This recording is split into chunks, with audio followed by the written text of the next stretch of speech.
A hunter named Grok brings a deer carcass back to the trading cave. It smells off, the meat has dark spots. Another hunter, Thag, pokes it and says this will make the tribe sick. But then the tribe's meat bundler, a clever guy named Ugg, takes that questionable carcass and ties it together with two genuinely good steaks from yesterday's hunt. He wraps the whole thing in leaves and asks the shaman to inspect it. The shaman looks at the outside, sees the good steaks, and declares the entire bundle, grade A, premium meat storage safe. Suddenly, Thag wants to buy it. And Grok, who brought the bad deer in the first place, wants to buy 3 more bundles just like it. Because here's what nobody says out loud. Everyone knows there's rotting meat in the middle. But as long as someone else will pay more rocks for the bundle tomorrow than you paid today, the actual quality of the meat stops mattering. The system works until winter comes and someone actually needs to eat what's inside. That's the 2008 financial collapse. Not a conspiracy, not a crime, mostly. Just a very simple structure that made lying profitable and telling the truth expensive. And I can explain the whole thing with steaks. Here's how meat storage works in a normal tribe. You hunt a deer, you bring it back, you hang it in the cold cave, you eat it over the next moon. Simple system. 1 hunter, 1 deer, 1 family. If the meat goes bad, your family starves. So you have a direct incentive to be honest about the quality of what you killed. You sniff it, you check it, you don't lie to yourself, because winter doesn't care about your feelings. But now let's add one new element: meat traders. These are guys who don't hunt. They just buy meat from hunters and sell it to other caves. Suddenly, the incentive changes. A trader doesn't eat the meat. He just holds it for a few days and sells it. So his incentive isn't, is this meat good? His incentive is, will someone buy this meat from me? You see the shift? The trader isn't asking if the deer is fresh. He's asking if the next guy believes the deer is fresh. Truth becomes a pricing problem, not a survival problem. Now let's add a second element: the shaman. In the old days, the shaman blessed hunts and interpreted dreams. But the tribe gets more complex, and now the shaman's job is to inspect meat and assign it a grade. Grade A means premium, safe to store for 3 moons. Grade B means eat it soon.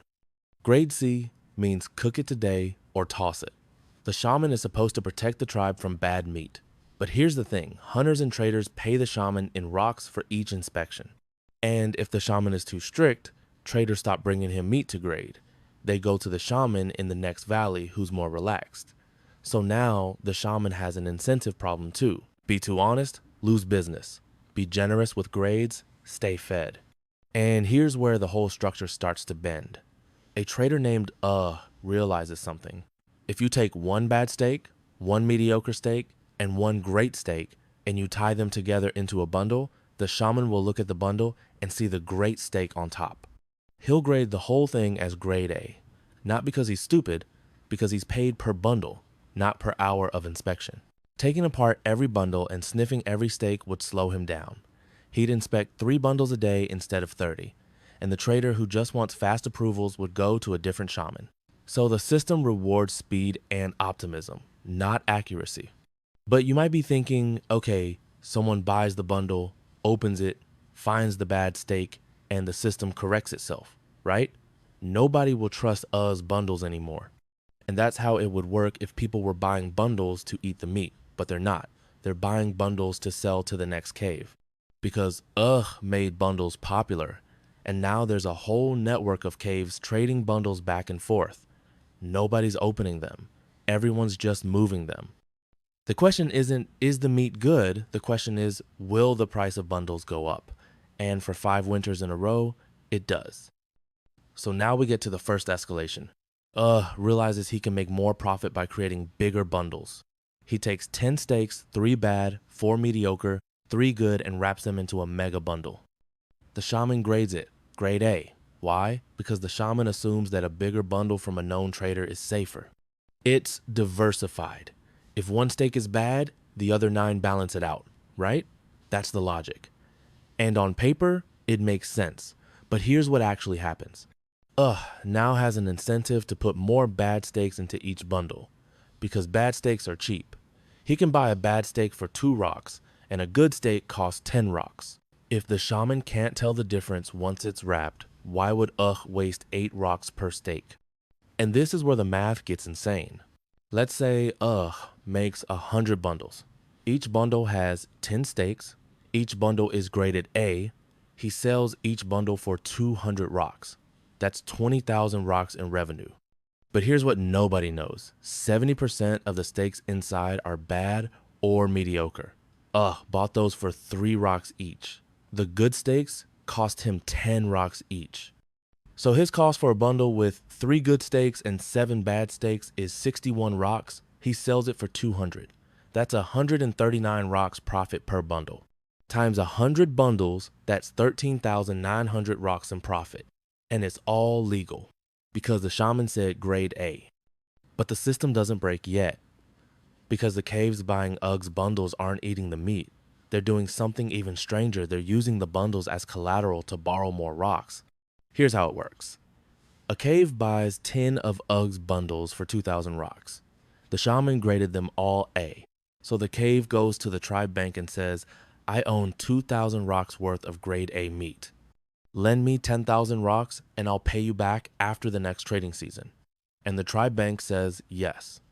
Because the meat is graded A, which means it's safe, the cave now has 10,000 rocks to spend, backed by meat that's 70% rot. And here's the comedic part. The cave takes those 10,000 rocks, goes back to and buys 50 more bundles. Then they go back to the tribe bank and say, I now own 12,000 rocks worth of grade A meat. Lend me 60,000 rocks. And it just keeps looping. The cave never eats the meat. The bank never inspects the meat. Keeps bundling worse and worse stakes. And everyone's getting rich. On paper, measured in rocks. But now someone asks a very simple question.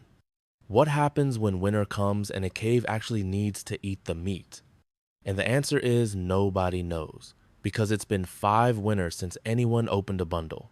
The whole system runs on a single assumption. Bundles are worth what the last buyer paid. As long as that assumption holds, the system works. The moment someone opens a bundle and finds rot, the assumption dies. And that moment comes. A small cave on the edge of the territory runs out of food. They open one of bundles. It's 70% rot. They try to sell the bundle to get their rocks back. Nobody will buy it. They go to the tribe bank and say, we can't pay back the loan. The bank says, fine, we'll take the meat as collateral. They open the bundles, all rot. Now the bank has a problem. They lent out 10,000 rocks backed by worthless meat, and they don't have 10,000 rocks. They borrow those rocks from the central tribe vault, promising to pay it back with interest. So the bank goes to the vault and says, we can't pay you back. The vault says, you were supposed to be safe. You only lend against grade A meat. The bank says, it was graded A. The shaman certified it. The vault inspects the shaman's records. Turns out the shaman graded 90% of all bundles as grade A, because that's what traders paid him to do. The vault realizes that every bank in the network is holding the same rot. And every bank owes the vault rocks they don't have. And the vault owes rocks to the neighboring tribes, who also lent based on the assumption that grade A meat was safe. Here's the second escalation. The vault tries to sell the meat to recover some value, but now everyone knows the bundles are bad. The price of a bundle drops from 200 rocks to 10 rocks overnight. Every cave that borrowed against bundles is now underwater. They owe 10,000 rocks, but their collateral is worth 500 rocks. The tribe bank demands immediate repayment. The caves can't pay. The bank seizes their assets, their tools, their weapons, their shelters. Families go hungry. Hunters stop hunting because there's no point traders aren't buying. The trader network collapses because nobody trusts bundles anymore. And here's where it cascades. The central tribe vault is supposed to be the stable entity. But the vault itself had borrowed rocks from the 4 neighboring tribes, promising to pay them back with interest from all the trade revenue. When the trader network collapses, the revenue disappears. The vault can't pay the neighboring tribes. Those tribes have their own vaults, which also borrowed rocks. Within 2 moons, 8 tribes have frozen all lending. Nobody will trade meat. Nobody will lend rocks. Everyone just hoards what they have and waits. But you might be thinking, why didn't the chief or the elder step in earlier? And the answer is incentives. The chief gets a cut of all trade revenue. During the bundle boom, the chief was collecting more rocks than any chief in history. He had no reason to question the system. The shaman was paying him tribute. The traders were paying him fees. The tribe bank was funding new projects. Everything looked perfect. The chief's incentive was to keep the boom going, not to inspect the meat.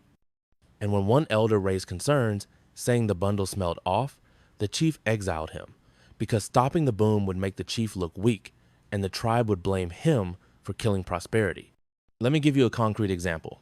There's a cave family, father, mother, 2 kids. The father is a decent hunter. He brings back 3 deer a season, enough to feed the family and trade for tools.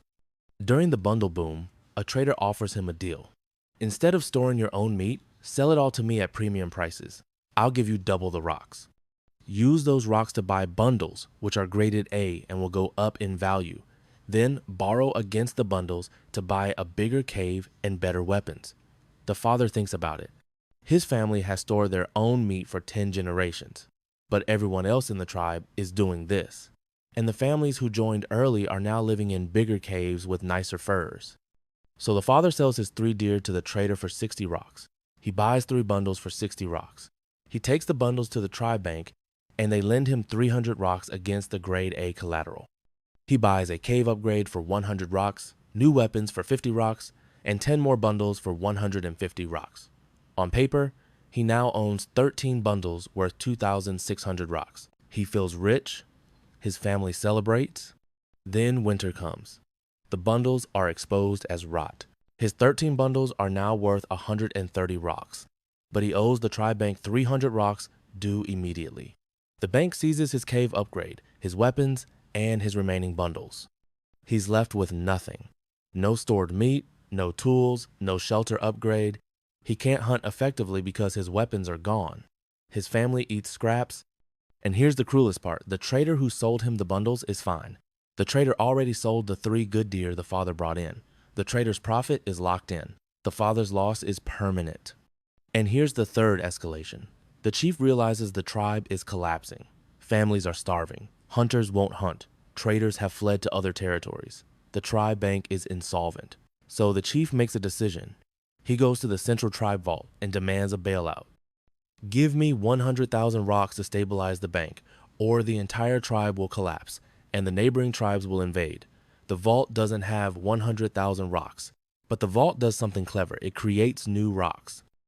It says, we declare that these painted stones are now equivalent to rocks. We'll distribute them to the bank will lend them out, and the tribe will stabilize. But here's the problem. Real rocks are scarce. That's why they have value. Painted stones are infinite. When the vault floods the tribe with painted stones, the value of every rock drops.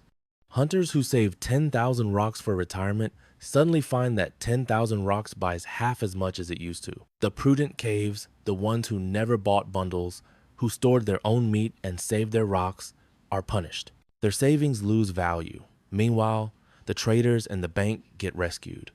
The father who gambled and lost gets a small loan forgiveness. The elder who warned about the bundles and was exiled never gets an apology. And here's the psychological shift. Before the collapse, the tribe believed in the system.